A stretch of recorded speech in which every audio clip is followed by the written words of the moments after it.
ഇപ്പൊ രാജസ്ഥാൻ റോയൽസ് ഒരു വലിയ പേരിനെ കൊടുത്തിട്ട് തിരിച്ചൊരു വലിയ പേരിനെ എടുത്തു അല്ലെ.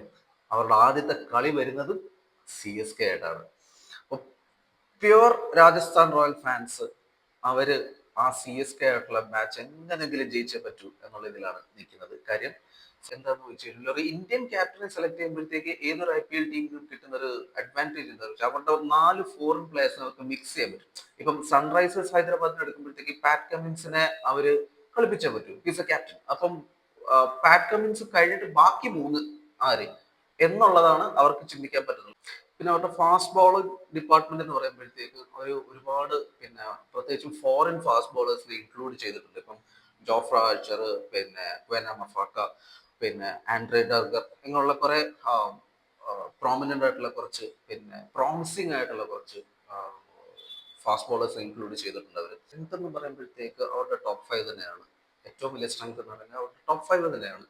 അതുപോലെ രവീന്ദ്ര ജഡേജയുടെയും സാം കറിന്റെ ഇൻക്ലൂഷൻ എന്ന് പറയുമ്പോഴത്തേക്ക് അവർക്ക് ഒരു ഫിനിഷിംഗ് ടച്ച് കൊടുക്കുന്നുണ്ട്. ഫിനിഷിംഗിൽ കുറച്ചുകൂടെ പവർ കൊടുക്കുന്നുണ്ട്. ഇപ്പം ഹെഡ്മേറിന്റെ കൂട്ടത്തിൽ സാം കറിനും ജഡേജയും കൂടെ വരുമ്പോഴത്തേക്ക് ആ ഒരു 5, 6, 7 എന്ന് പറയുന്നത് നല്ല രീതിയിൽ സ്ട്രോങ് ആവും.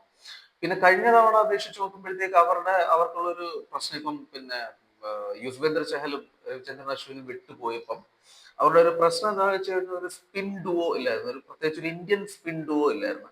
അത് അവർ ഈ പ്രാവശ്യം സോൾവ് ചെയ്തിട്ടുണ്ട്. അവർ ഈ ജഡേജയെ കൂടെ ഇൻക്ലൂഡ് ചെയ്ത് കൂട്ടത്തിൽ രവി ബിഷ്ണോയ് കൂടെ എടുത്തിട്ടുണ്ട്.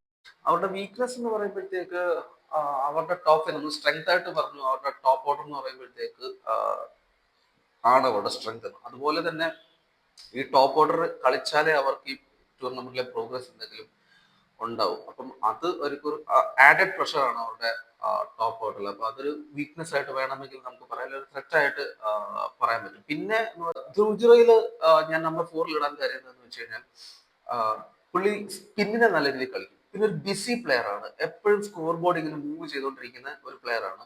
ബോൾ അനാവശ്യമായിട്ട് വേസ്റ്റ് ചെയ്യത്തില്ല.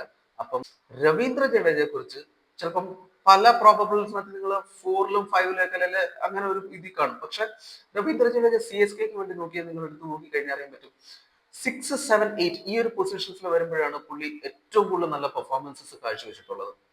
ഒരുപാട് കളി CSKക്ക് വേണ്ടി ഫിനിഷ് ചെയ്തിട്ടുണ്ട് അല്ലെ. അപ്പം ഒരു ഒരു നല്ല ഫിനിഷറാണ്, ഡെസിഗ്നേറ്റഡ് ഫിനിഷർ ആയിരുന്നു CSKക്ക് വേണ്ടിയിട്ട് രവീന്ദ്ര ജഡേജ എന്ന് പറയുന്നത്. So let him do what he does best.